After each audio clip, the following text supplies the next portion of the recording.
Merhabalar sevgili örgü arkadaşlarım. YouTube kanalıma hepiniz hoş geldiniz. Bugünkü videomda çok tatlı, çok güzel bebek hırkasının anlatımını yapacağım. Hırkamı parçalı olarak ördüm. Önce ön parçalarını ördüm. Daha sonra arka parçasını ördüm. Kollarını örüp yakasından ilmek çıkarıp yakasını ördükten sonra hırkamı tamamladım. Bu şekilde çiçekler ördüm arkadaşlar. Hırkama birleştirdim. Hırkamızı tamamlamış olduk. Çiçek yapımını bir sonraki videoda ayrıntılı olarak anlatacağım arkadaşlar. Bu videomun çok fazla uzun olmasını istemediğim için çiçek yapımını bir sonraki videomda anlatacağım. Hırkamın ipi arkadaşlar BİM'de satılan üçlü iplerden almıştım. Hırkamda o ipi kullandım. Hırkamda kullanmış olduğum ip Ören Bayan Atlas. %100 akrilik bir ip arkadaşlar. Renk kodu 001. 100 gramı 130 metre olan bir ip arkadaşlar. Üçlü olarak satılıyor. 3 yumak da yeterli oluyor arkadaşlar. Hatta 3. yumaktan kaldı. Hırkamda 5 numara şiş kullandım. Şu şekilde hırkamızın ölçülerini de vereyim. Beden genişliği 33 santim. Arka ortasından beden uzunluğu ise 32 santim. Crop bir hırka arkadaşlar bu. Kollarının da ölçüsünü vereyim. Kollarımızın ölçüsü 23 santim. Dikiş yerinden ölçüsü 23 santim. Yakasından ölçüsü ise 32 santim. 1,5-2 yaş, hatta bebeğin kilosuna göre 2,5 yaşa kadar da kullanılabilir. Eğer eliniz çok sıkıysa 5,5-6 numara şiş de kullanabilirsiniz. Eliniz çok gevşekse 4,5 numarada şiş kullanabilirsiniz. Bu ipe alternatif olarak arkadaşlar Alize Süperlena Maxi ipini de tercih edebilirsiniz. Bu ipten biraz kalın bir ip. O yüzden ilmek sayılarınızı ayarlamanız gerekiyor. Ya da Alize Süperlena midi ipini de kullanabilirsiniz. Yine kartopunun bu şekilde ipleri de var arkadaşlar. 130 metre uzunluğunda ya da 140-150 metre uzunluğunda olan ipleri de tercih edebilirsiniz. Videomun hızlı olduğunu düşünüyorsanız eğer videoyu sağ köşedeki ayarlar kısmından yavaşlatabilirsiniz. Bazı takipçilerim de yavaş olduğunu düşünüyor. O yüzden sağ köşedeki yine ayarlar kısmından videomu hızlandırabilirsiniz. Tercih tamamen size kalmış. Ayrıca videomun netliği için de yine ayarlar kısmına tıklayıp gelişmiş ayarlardan video netliğini ayarlayabilirsiniz. Çiçek yapımı için bir sonraki videodan yararlanabilirsiniz. Şimdi hırkamızın yapılışına geçelim. Hepimize kolay gelsin. Hırkamıza 5 numaralı şişe 24 ilmek atarak başlıyorum arkadaşlar. 5 numaralı şişe 24 ilmek attıktan sonra lastik kısmını bir ters bir düz olarak 7 sıra öreceğiz. İlk ilmeği örmeden alıyorum. Bir ilmek ters, bir ilmek düz, bir ilmek ters, bir ilmek düz olarak 7 sıra öreceğim. Arka yüzü örüyoruz. Bir ters bir düz olarak ön yüze geçince ters ilmeklerimizi ters, düzleri düz olarak öreceğiz.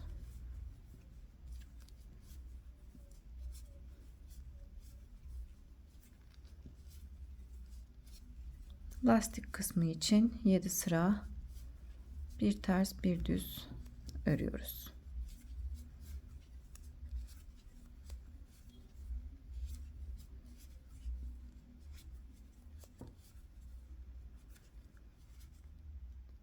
Bir ters bir düz olarak ördüm. Sıra sonundaki ilmeği düz olarak örüyorum. Şimdi ön yüze geçiyorum. Bu ön parçalardan sağ parçam arkadaşlar. Bana göre sağ taraf. Sağ parçamızı örüyoruz. Daha sonra sol parçayı öreceğim.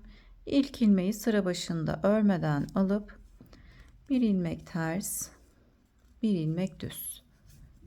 Ters ilmeklerimizi ters, düzleri düz olarak örüyoruz. Sıra sonundaki ilmeği düz olarak örüp sıra başında örmeden alıyoruz. Toplamda 7 sıraya tamamlayıp geliyorum.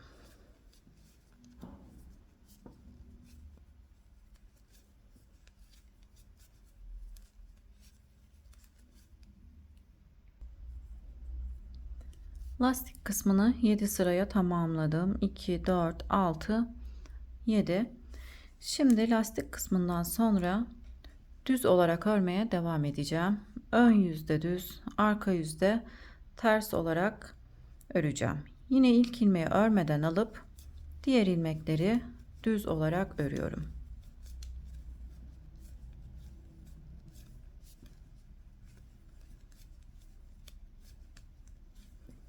Ön yüzde düz, arka yüzde ters olarak örüyoruz.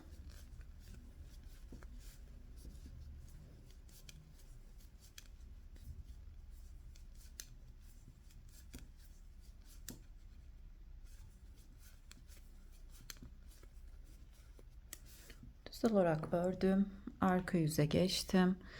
Arka yüzde ilmeklerimizi ters olarak örüyorum. İlk ilmeği yine örmeden alıp ters olarak örüyorum. Arka yüzümüzü ters olarak örüyoruz. Sıra sonundaki ilmeği düz, sıra başındaki ilmeği örmeden alarak ön yüzde düz, arka yüzde ters olarak örmeye devam edelim. Biraz ilerleyip gelelim arkadaşlar. Toplamda kaç sıra kaç santim ördüğümü söyleyeceğim. Şimdi ilerleyip geliyorum.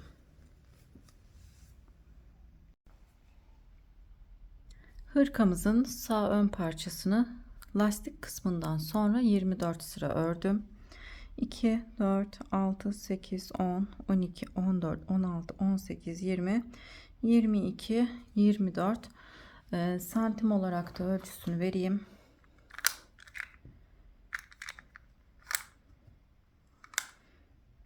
...15 santim olmuş arkadaşlar. Şimdi yaka oyuntusu için kesimlere başlıyorum. Sağ ön parçası olduğu için arkadaşlar sol tarafta yaka oyuntusu için kesimlere başlayacağım. Yani bu tarafta başlıyorum kesimlere. Şimdi ilk ilmeği yine örmeden aldım.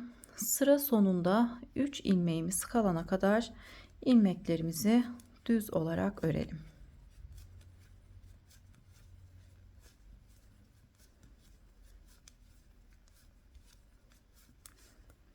Yaka oyuntusu için bir ilmek keseceğim.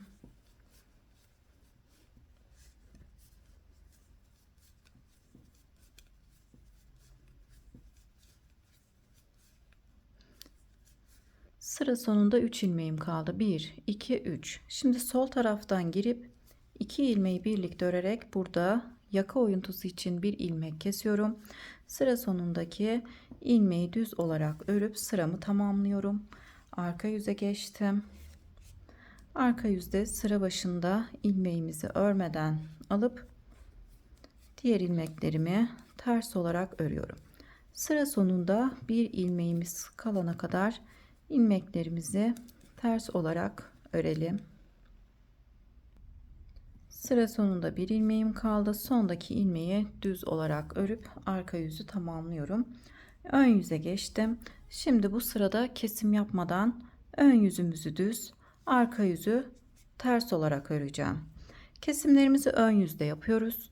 Arka yüzde kesim yapmıyoruz arkadaşlar. Her ön yüzde bir sıra kesip bir sıra kesmeden yaka oyuntusunu oluşturuyoruz.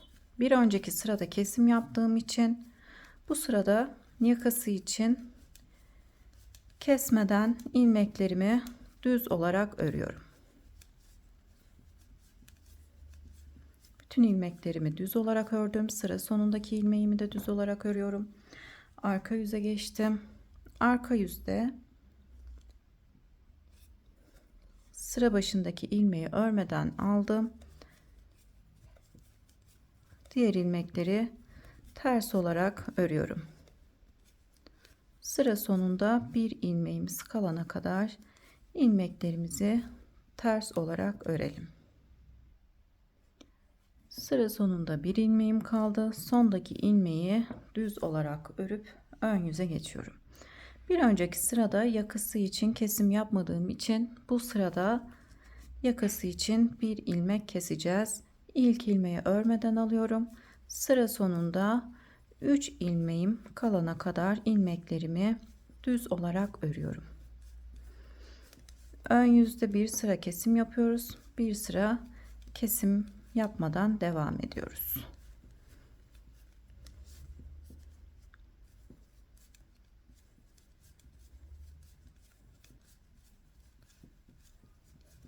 Sıra sonunda 3 ilmeğim kaldı. 2 tanesini sol taraftan girip 2 ilmeği birlikte örerek kesiyorum. Sondaki ilmeği düz olarak örüp sıramı tamamlıyorum. Şimdi arka yüzü tamamlayalım arkadaşlar. Sıra başındaki ilmeği örmeden alıp sıra sonundaki ilmeği düz olarak örelim. Arka yüzü ters örerek tamamlayıp geliyorum. Şimdi bir önceki sırada kesim yaptığım için bu sırada kesim yapmadan öreceğim. Bir sıra ön yüzde kesiyoruz. Diğer sırada kesmeden yaka oyuntusunu oluşturuyoruz arkadaşlar. Burada bir ilmek kestik. Daha sonra kesmedim. Daha sonra tekrar kestim. Toplamda 2 ilmek kesmiş olduk. Şimdi kesimlerimize her iki sırada bir keserek devam edelim. Sağ ön parçamı omuz kısmına kadar ördüm. Birer sıra aralıklarla yakası için kesimlerimi yaptım. Toplamda yakasında 1, 2, 3, 4, 5, 6, 7, 8, 9 ve 10. 10 ilmek kestim. Şişimde 24 ilmeğim vardı. Şişimde şimdi 2, 4, 6, 8, 10, 12, 14 ilmeğim kaldı. 14 ilmeğimiz kalana kadar yaka oyuntusu için kesimlerimize devam edelim arkadaşlar. Şimdi 3 sıra daha öreceğim. En son kesim yaptığım sıradan sonra arka yüzde bir sıra ters örüyorum. Kalan 14 ilmeğimizle en son kesim yaptıktan sonra arka yüzde bir sıra ters örüyorum. Bir sıra ön yüzde, bir sıra arka yüzde örüp bu parçayı tamamlayacağız. Sağ parçamızı tamamlamış olacağız. Şimdi ön yüzde düz, arka yüzde bir sıra ters örüp geliyorum. Ön yüzü ve arka yüzü tamamladım arkadaşlar. Kenarları düz olarak ördüğümüz için kıvrılma olması normal. Daha sonra kenar kısımlarından dikeceğim ve yaka kısmından da ilmek çıkaracağımız için herhangi bir sıkıntı olmaz. Şimdi ön parçamızın santim olarak ölçüsünü vereyim. 35 santim kadar, 34-35 santim kadar ördük arkadaşlar. Daha uzun olmasını isterseniz birkaç sıra fazla örebilirsiniz. Şimdi sağ ön parçamızı tamamlamış olduk. Burada olan ilmekleri ilmek tutucuya geçirelim. Sol parçamıza geçelim. İlmekleri ilmek tutucuya geçirdim. İpimi biraz uzun bırakarak kestim arkadaşlar. Daha sonra örmek için. Ben sol parçamı daha önce örüp hazırladım. Sağ parçamızı tamamlamış olduk. Sol parçamı daha önce örüp tamamladım. Sağ parçamızla aynısı gibi örüyoruz arkadaşlar. 24 ilmekle başlıyoruz. 7 sıra 2 4 6 7 7 sıra bir ters bir düz lastik örüyoruz. Daha sonra 24 sıra örüyoruz. Arka yüzden sayarsak 2 4 6 8 10 12 14 16 18 20 22 24 sıra olarak ördüm. Sağ parçamızla yaka kısmına kadar aynı şekilde örüyoruz. Hiçbir fark yok. Sadece sol parçamızın kesimlerini sağ tarafta yapacağız.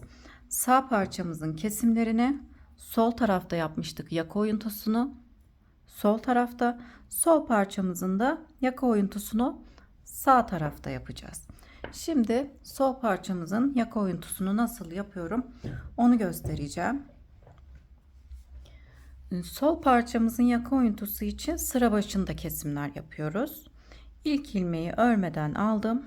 Buradaki ikinci ilmeğin yönünü çeviriyorum. İki ilmeği birlikte örerek kesiyorum. Daha sonra sıra sonuna kadar ilmeklerimizi düz olarak örüyoruz. Sıra sonundaki ilmeği düz olarak örüp sıra başında ilk ilmeğimizi örmeden alıyoruz. 24 sıra ördükten sonra yakası için kesimlerimize başlıyoruz. Yaka oyuntusu için. Şimdi arka yüze geçtim. Sıra sonundaki ilmeği düz olarak ördüm. Sıra başında örmeden alıyorum. Diğer ilmeklerimi ters olarak örüyorum. Sıramızı ters örerek tamamlayalım. Bir ilmeğimiz kalana kadar. Sondaki ilmeği düz olarak örüp arka yüzü tamamlayıp ön yüze geçelim. Ön yüze geçtim. Kesimlerimizi ön yüzde yapıyoruz. Bir önceki ön yüzde kesim yaptığım için bu sırada kesim yapmadan ilmeklerimi düz olarak örüyorum. Bir sıra kesim yapıp daha sonraki sırada kesim yapmıyoruz ön yüzde. Sonraki sırada kesim yaparak devam ediyoruz. Sağ parçamızı örmüş olduğumuz gibi örüyoruz. Aynı şekilde kesimlerimizi yapıyoruz. Sadece kesimlerimizi sol parçada sağ tarafta yani sıra başında kesiyorum. Şimdi arka yüzde ilmeklerimizi ters örerek sıramızı tamamlayalım. Arka yüzü tamamlayıp ön yüze geçtim. Bir önceki sırada kesmeden devam etmiştik. Şimdi bu sırada yine sıra başında ilmek keseceğiz yaka oyuntusu için. İlk ilmeği örmeden aldım. Buradaki ilmeğimin yönünü çeviriyorum. İlmeklerin düz olarak gelmesi için ilmeğin yönünü çeviriyoruz arkadaşlar. Bir ilmek burada kesiyorum. İki ilmeği birlikte örerek kesiyorum. Daha sonra ilmeklerimi düz olarak örüyorum. Yine arkadaşlar 10 ilmek kesmemiz gerekiyor. Diğer parçada kaç ilmek kestiyseniz sol parçada da aynı şekilde 10 ilmek keseceğim. Ben diğer parçada 10 ilmek kesmiştim. 24 ilmekle başlamıştık. 10 ilmek keserek 14 ilmeğimiz kalmıştı omuz kısmına kadar.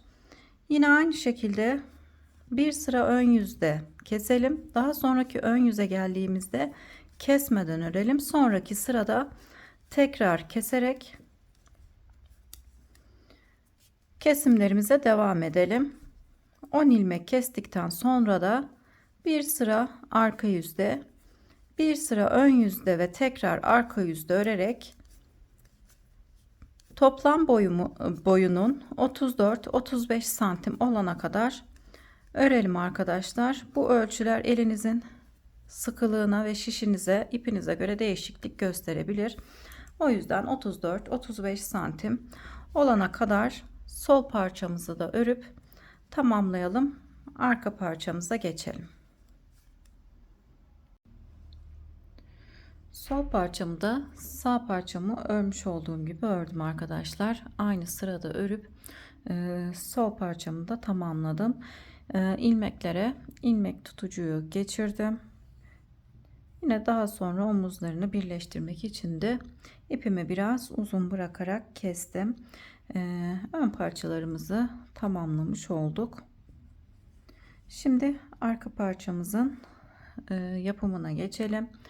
Arka parçamı yine 5 numaralı şişe 53 ilmek atarak başlıyoruz.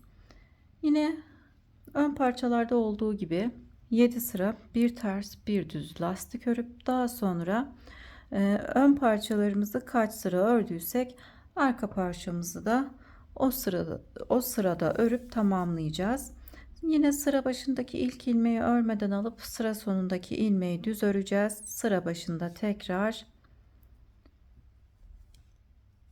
örmeden alacağız ilmeklerimizi. Şimdi ben 7 sıra bir ters bir düz olarak lastik örüp daha sonra ön yüzde düz, arka yüzde ters örerek ön parçaları kaç sıra ördüysem arka parçayı da o sırada örüp geleceğim arkadaşlar. Şimdi arka parçamızı da tamamlayıp geliyorum. Hırkamızın arka parçasını da örüp tamamladım. Ön parçaları 64 sıra örmüştük. Arka parçamızı da 64 sıra ördüm. Şimdi 65. sırada yakasını keseceğim. Ön parçalarda omuz kısmında 2, 4, 6, 8, 10, 12, 14 ilmeğimiz kalmıştı. Sıra başından 14 ilmek öreceğim. Daha sonra 14 ilmek kalana kadar yakası için kesim yapacağım. Şimdi birlikte keselim.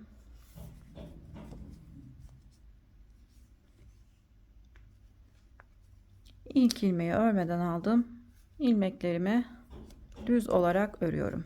14 ilmeğimiz olana kadar ilmeklerimizi düz olarak örelim. 2, 4, 6, 8, 9, 10, 11, 12, 13 ve 14. 14 ilmek ördükten sonra bir ilmek düz örüyorum. Tekrar bir ilmek düz örüyorum. Bir önceki ilmeği üzerinden geçirerek kesiyorum. Bir ilmek düz örüp bir önceki ilmeği üzerinden geçirerek kesiyorum.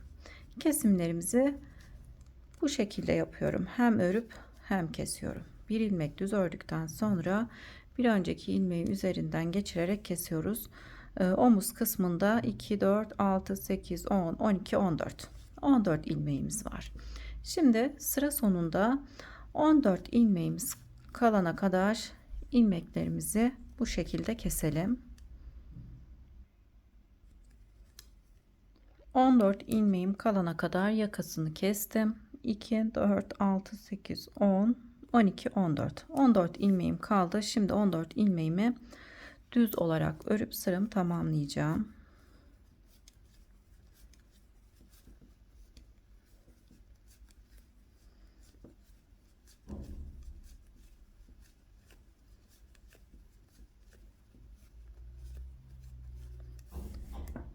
Arka parçamızı bu şekilde ters olarak koyalım arkadaşlar. İç yüzü gelecek şekilde. Daha sonra sağ ön parçamızı da üzerine yerleştirelim.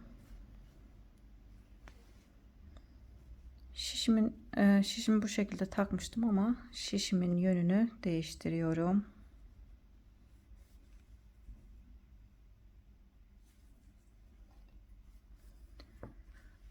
Örmüş olduğumuz sağ ön parçayı da arka parçamızın üzerine yerleştirelim. Şimdi şişlerimizin yönü aynı yöne bakıyor arkadaşlar.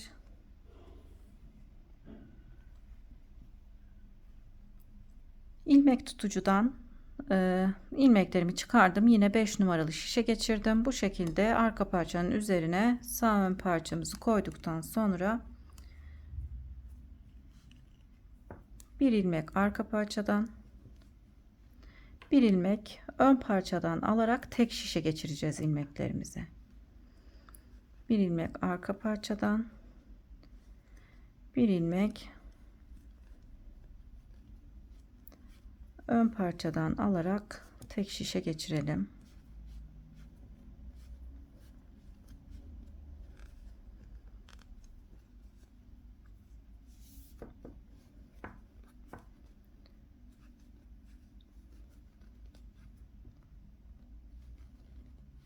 Bütün ilmeklerimizi geçirelim. Bütün ilmekleri geçirdim. Şimdi iç tarafa geçiyorum arkadaşlar. Ön parçayı arkaya atıp bu şekilde ilmekleri elimizle düzeltelim. Uzun iplerimiz bu tarafta kaldığı için arkadaşlar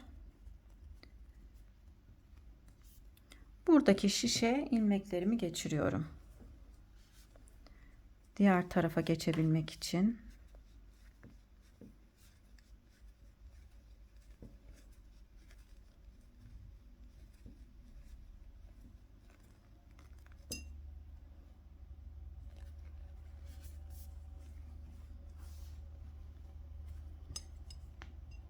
Bu kenardan öreceğim için şişe geçirdim arkadaşlar. Burada olan şişime geçirdim. Şimdi omuz kısmını nasıl kesiyorum göstereceğim. Şimdi bu ipi örebilmek için herhangi bir tığ aldım arkadaşlar. İlmeklerimi tığ yardımıyla kapatacağım, yani keseceğim. İkişer ikişer ilmeklerimizi kesiyoruz. 2 ilmeği aldım, ikisini birlikte örerek kesiyorum. Daha sonra bir ilmek alıp yine ikisini birlikte örüyorum. Şu şekil bir değil arkadaşlar, ikişer ilmek alarak keselim. 2 ilmek alıp bu şekilde tığ yardımıyla ilmeklerimizi kapatıyoruz. 2 ilmek alıp ilmekleri ikişer ikişer kesmiş oluyorum. İsterseniz normal bildiğiniz gibi kesim yaptıktan sonra iğne yardımıyla da dikebilirsiniz. Fakat bu şekilde kesme yöntemi daha kolay oluyor arkadaşlar. İlmeklerimizi ikişer ikişer bu şekilde keserek omuz kısmını tamamlayalım.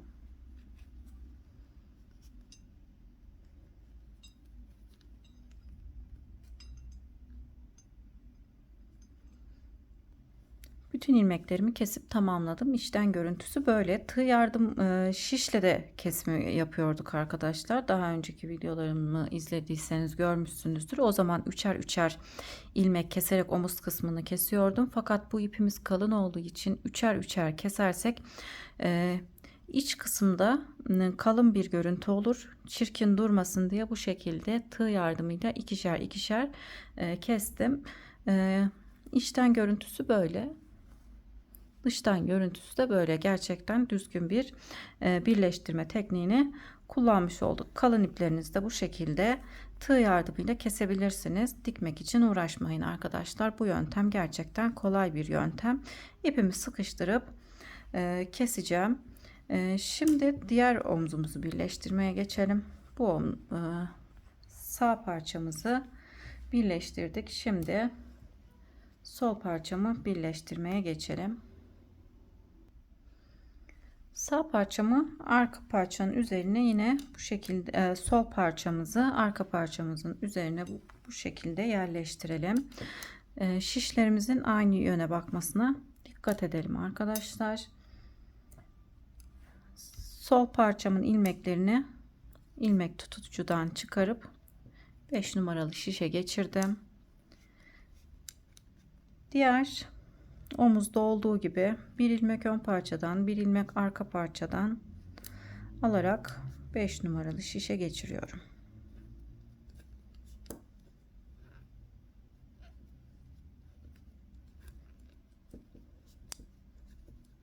Bütün ilmeklerimizi bu şekilde tek şişe geçirelim. İlmeklerimi ters şişe geçirdim. Tek şişe geçirdim arkadaşlar. Ters yüze geçiyorum. İlmekleri elimizle düzeltelim. Şimdi örmem gereken ipim bu tarafta olduğu için arkadaşlar bütün ilmeklerimi yine 5 numaralı şişe geçiriyorum.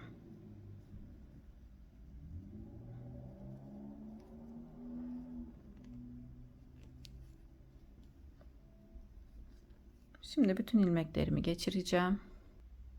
İlmeklerimi geçirdim. Şişimin yönünü değiştirdim. Buradaki ipi kullanabilmek için arkadaşlar.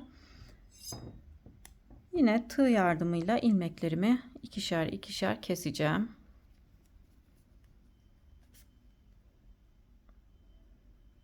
İki ilmeği alıp ikisini birlikte sıra başında örüyorum. Daha sonra tekrar 2 ilmek alıp 2 ilmeği birlikte örüyorum.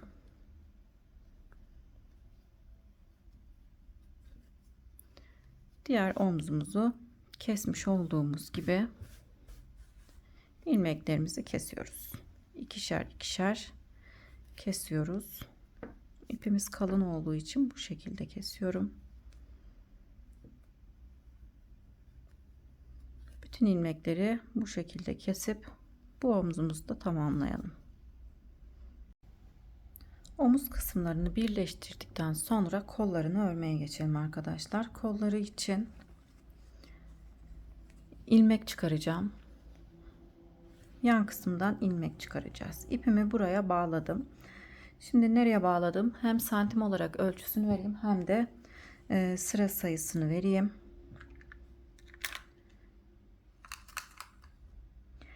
22 santim olarak ölçüyorum. Tam şu kısma bağladım.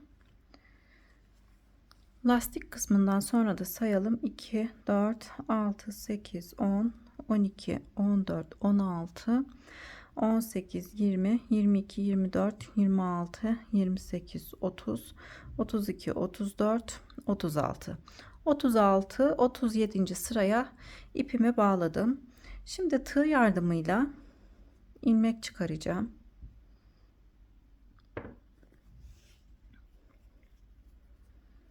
Kol için kenar kısımdan ilmek çıkarıyoruz. Kolumuzu örmek için ilmek çıkarıyorum. 2 tane büyük boşluktan ilmek çıkaracağım. 1, 2. Üçüncü ilmeğimi 2 büyük boşluğun ortasındaki küçük boşluktan çıkarıyorum. 1, 3. Şimdi 1, 2. 2 tane büyük boşluktan bir tane aradaki küçük boşluktan ilmek çıkarıyorum. 2 tane küçük boşluktan, büyük boşluktan, bir tane küçük boşluktan bu şekilde ilmeklerimizi çıkarıyoruz.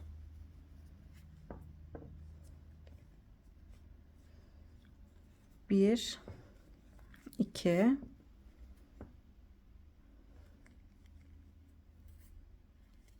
bir tane de küçük boşluktan 3.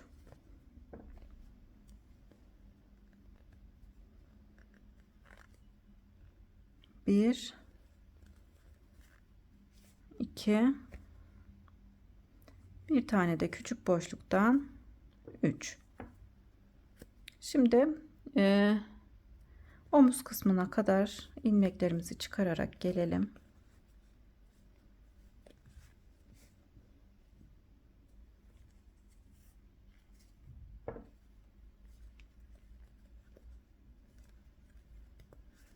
Şimdi omuz kısmına kadar geldim. İlmeklerimi sayıyorum. 2, 4, 6, 8, 10, 12, 14, 16, 18, 20. Bir tane de tam orta kısımdan ilmek çıkaralım. Daha sonra ön parçamızdan kol için ilmeklerimi çıkardım. Arka parçamdan da yine 20 ilmek çıkaracağım. Toplamda 41 ilmeğim olacak. 20 ilmek buradan, 20 ilmek de buradan, bir tane de ortadan ilmek çıkardım. Toplamda 41 ilmek çıkaralım arkadaşlar. Arka parçamızdan da yine 2 tane büyük boşluktan, bir tane aradaki küçük boşluktan ilmek çıkardım.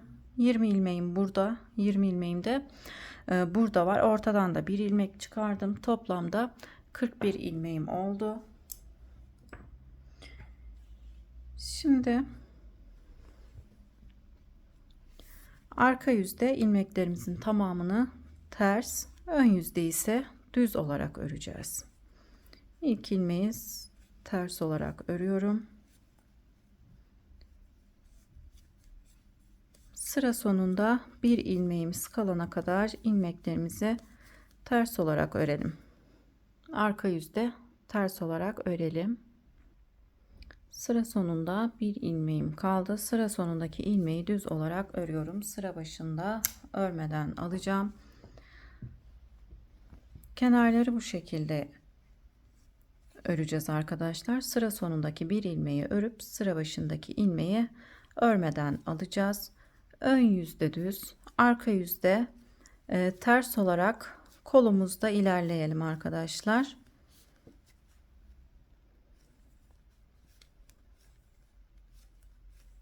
Kolda örerek ilerleyelim. Kaç sıra ördüğümü kolumuzu ördükten sonra söyleyeceğim. Şimdi ön yüzde ve arka yüzde örerek ilerleyelim. Kolumu örerek ilerledim arkadaşlar. Şu kısımlarda kesimler yaptım. Birlikte sayalım hangi sıralarda kesimler yaptığımı. 2, 4, 6, 8, 10, 12, 14, 16, 18, 20, 22, 23, 24. sırada her iki kenarda bir ilmek kestim. Daha sonra 25, 26, 27, 28, 29, 30, 31, bir de 32. sırada kestim. 8 sırada bir ilmeklerimizi kesiyoruz. 24. 32. 33, 34, 35, 36, 37, 38, 39.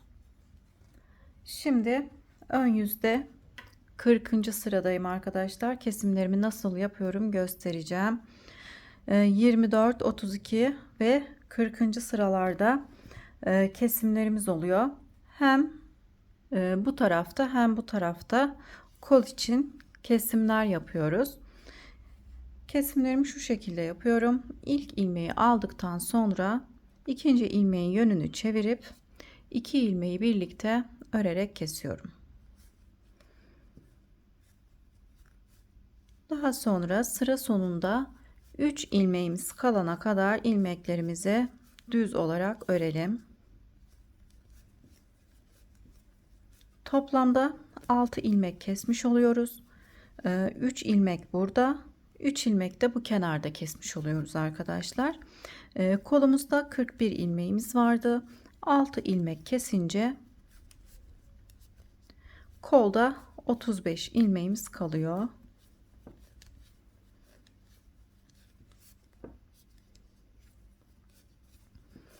Üç ilmeğim kalana kadar düz olarak örüyorum. 3 ilmeğim kaldı. İkisini sol taraftan girip düz olarak örüp kesiyorum. Sondaki ilmeği de düz olarak örüp sıramı tamamlıyorum. Arka yüze geçip arka yüzde ilmeklerimizin tamamını ters olarak örelim. Daha sonra kol için lastik kısmını öreceğiz.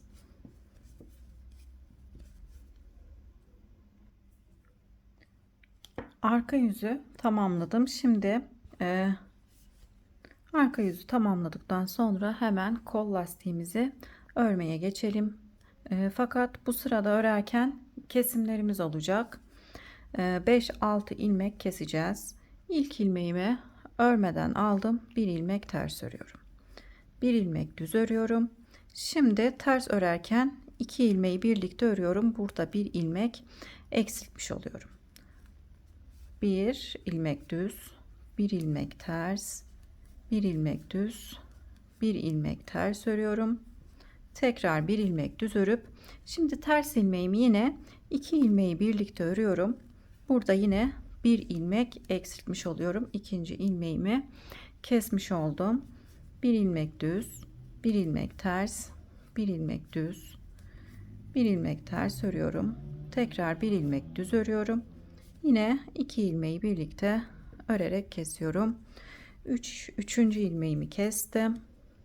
Bir ilmek düz, bir ilmek ters, bir ilmek düz, bir ilmek ters örüyorum. Tekrar bir ilmek düz örüp bir ilmek daha burada ters örerek kesiyorum. 1 2 3 4 ilmek kesmiş olduk. Bir ilmek daha keselim arkadaşlar. Bir ilmek düz, bir ilmek ters, bir ilmek düz, bir ilmek ters ördüm. Tekrar bir ilmek düz örüyorum. Ters ilmeğimi 2 ilmeği birlikte örerek kesiyorum. Burada bir ilmek kesmiş oldum. Bir ilmek düz örüyorum. Sondaki ilmeği de düz olarak örüp sıramı tamamlıyorum. Kol ucunu bir ters bir düz olarak lastik örüyoruz. Arka yüzde tersleri düz, düzleri ters olarak örüyoruz. Ters ilmeklerimizi ters, düzleri düz olarak örüyoruz. İlk ilmeği örmeden aldım. Bir ters, bir düz. Yani arkada örmüş olduğumuz düz ilmeği ön yüzü örerken ters olarak örüyoruz. Bir ters, bir düz olarak kol ucuna lastik uyguluyoruz. Şimdi 6-7 sıra kol ucuna lastiğimizi uygulayalım arkadaşlar. 6-7 sıra örüp geliyorum. Kesim işlemini nasıl yapıyorum göstereceğim. 6-7 sıraya tamamlayıp gelelim. Kol lastiğimi 6 sıra ördüm. Şimdi ön yüzde 7. sıradayım. Hem örüp hem keseceğim. İlk ilmeği örmeden aldım. İkinci ters ilmeğimi ters olarak örüp şu şekilde arkadan öne doğru ilmeği geçiriyorum. Bir önceki ilmeği. İpimi arkaya aldım. Ters ilmeğimi ters örüp bir önceki ilmeği üzerinden geçirerek kesiyorum. İpimi öne aldım. Bir ilmek ters örüp arkadan ilmeği üzerinden geçiriyorum. Şimdi bir ilmek düz örüp bir önceki ilmeği üzerinden geçirerek kesiyorum. Bir ilmek ters ördüm. Arkadan ilmeğin üstünden geçirerek kesiyorum. Kesimlerimi bu şekilde yapıyorum arkadaşlar. Sizler bildiğiniz gibi de kesebilirsiniz. Hiç sorun olmaz. Düzleri düz örüp bir önceki ilmeği üzerinden geçirerek kesiyoruz. Bir ilmek ters örüp bir önceki ilmeği üzerinden geçirerek kesiyorum. İlmeklerimizin tamamını bu şekilde kesip ipimizi biraz uzun bırakalım arkadaşlar, kolumuzu dikmek için. Şimdi ilmeklerimin tamamını kesip geliyorum. Kol ucunu kesip tamamladım arkadaşlar. Şimdi diğer koldan da bu kolda olduğu gibi ilmeklerimizi çıkaralım. Aynı yerlerden ilmek çıkaralım. 20 ilmek arka parçadan, 20 ilmek de ön parçadan, ortadan da yine bir ilmek çıkaralım. 41 ilmeğimizle kolumuzu örmeye devam edelim. Vermiş olduğum sıralarda kesimlerimizi yapalım. Aynı sırada örelim arkadaşlar. Kolumuzun şu şekilde ben ölçüsünü vereyim. Santim olarak da ölçüsünü vereyim. Siz de sıra olarak bu kolu örmüş olduğumuz gibi diğer kolu örüp tamamlayalım. Dikiş kısmından 23 santim kadar örelim arkadaşlar. Eğer biraz büyük örüyorsanız 24-25 santimde örebilirsiniz. Şimdi ben diğer kolu örüp tamamlayayım arkadaşlar. Kenarlarını nasıl dikiyorum göstereceğim. Şu şekilde bırakmış olduğumuz ipimizle kol altını ve beden kısmını dikeceğim. Burada ipim vardı zaten, uzun bırakmıştım. Bu kısmı dikip tamamlayacağım. Nasıl dikiyorum göstereceğim. Daha sonra da yakasını örmeye geçeceğiz. Yakadan ilmek çıkarıp yakasını öreceğiz. Şimdi diğer kolu tamamlayıp geliyorum. Hırkamızın her iki kolunu bitirip tamamladım. Ben bu kolu dikerek tamamladım. Şimdi diğer kolumuzu birlikte dikelim. Nasıl dikiyorum göstereceğim. Uzun bırakmış olduğumuz ipimizle kolumuzu dikiyoruz. Örgü iğnesi kullanıyorum. Şu şekilde kenardaki son ilmeğin arasına giriyorum. Ön yüzde dikiyoruz.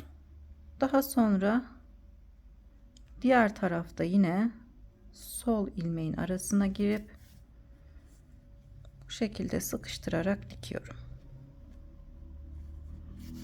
En son ilmekleri karşılıklı olan son ilmekleri birleştiriyoruz. Bu şekilde dikersek arkadaşlar düzgün bir dikiş tekniğini kullanmış oluyoruz. Hem muntazam oluyor hem de çok düzgün oluyor.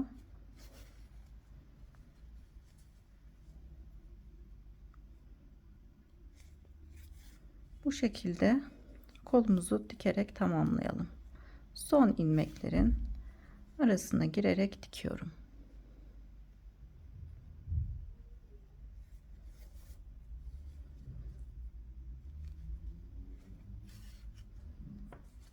Bu şekilde arkadaşlar. Diğer kolda göstereyim. Dikişimiz bu şekilde. Çok belli olmuyor. Gerçekten düzgün bir teknik. Kolumuzu dikip tamamlayalım. Daha sonra yakası için ilmek çıkarmaya geçelim. Şimdi yakasını örmeye geçelim. Yakası için hırkamızdan ilmek çıkaracağım. Önce sol ön parçanın köşe kısmından ilmeklerini çıkararak devam edeceğim. Daha sonra yakasına geçeceğim.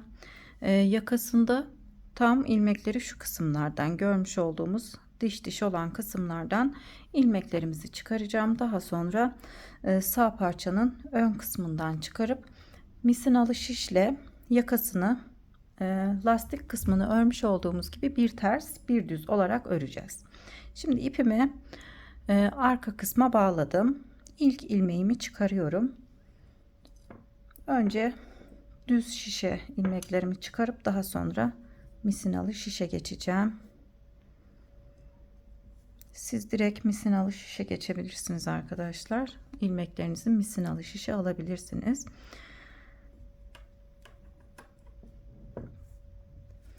Büyük boşluğa battım. Şimdi aradaki küçük boşluğa batıyorum.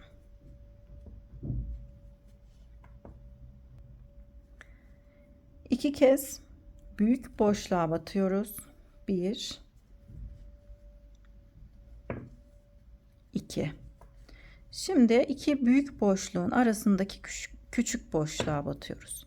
İlmeklerimizi bu şekilde çıkarıyoruz ki ilmek sayısı eksik ya da fazla olmasın. İki kez büyük boşluklardan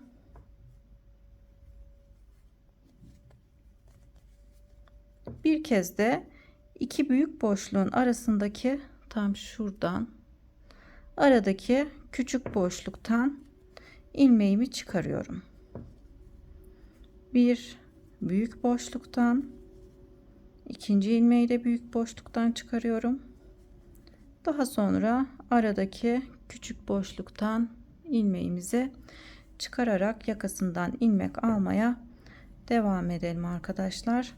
Bütün ilmeklerimi çıkardığımda kaç tane yakada ilmeğimiz var söyleyeceğim. Şimdi ilmeklerimi çıkarıp geliyorum. Yakasından bütün ilmekleri çıkardım. Ön parçamızdan 55 ilmek, diğer ön parçadan da 55 ilmek, 110 ilmek, yakasından da 30 ilmek, toplamda 140 ilmek oldu arkadaşlar. Şimdi yakasını bir ters bir düz olarak öreceğim. 3 sıra ördükten sonra da ilik açacağım. İlk ilmeğe başlangıç ilmeğimizi ters olarak örüyorum. Daha sonra bir ters bir düz. 5 numaralı misinalı şişe taktım. İlmeklerimi o şekilde çıkarıp şişimde toplamda 140 ilmeğim var. Daha büyük ördüyseniz ilmek sayınız artacaktır. Daha küçük ördüyseniz de ilmek sayınız daha az olacaktır arkadaşlar. arka yüzü örüyorum. Bir sıra arka yüzde örelim. Daha sonra ön yüze geçelim. Ön yüzde de bir sıra yine bir ters bir düz olarak örelim. Tekrar arka yüze geçip yine bir sıra arka yüzde örelim. Ön yüze geçip düğmelerimiz için ilik açacağız. Şimdi 3 sıra örüp geliyorum. Yakasını 3 sıra ördüm. 1 2 3. Şimdi ön yüzdeyim. İlik açacağım. Önce 4 ilmek örelim. İlk ilmeği örmeden aldım. 1 2 3 ve 4. 4 ilmek ördükten sonra şişime dolama yapıyorum. Ters ve düz ilmeğimi şu şekilde soldan girerek birlikte örüp kesiyorum. Bir ilmek artırmış, bir ilmek kesmiş oluyoruz. Buraya ilk iliğimizi açıyoruz. Şimdi 6 ilmek öreceğim. 1 2 3 4 5 6 ilmek ördükten sonra tekrar dolama yapıp yine aynı şekilde ters ve düz ilmeğimi sol taraftan girip birlikte örerek kesiyorum. İkinci iliğimizi açmış oldum. Tekrar 6 ilmek örüyorum. 1 2 3 4 5 6 ilmek ördükten sonra 3. iliğim için dolama yaptım. Ters ve düz ilmeği birlikte örerek kesiyorum. Daha sonra bir ilmek ters, bir ilmek düz olarak örmeye devam ediyorum. Bu sıradan sonra arka yüzde bir sıra yine bir ters bir düz örelim. Ön yüzde bir sıra tekrar arka yüzde bir sıra örüp ön yüze geçtiğimizde ilmeklerimizi keselim arkadaşlar. Kol ucunda lastik kısmımızı kesmiş olduğumuz gibi yakamızı da kesip hırkamızı tamamlayalım. Daha sonra hırkamız için çiçek yapımını göstereceğim. Şimdi yakasını tamamlayıp geliyorum.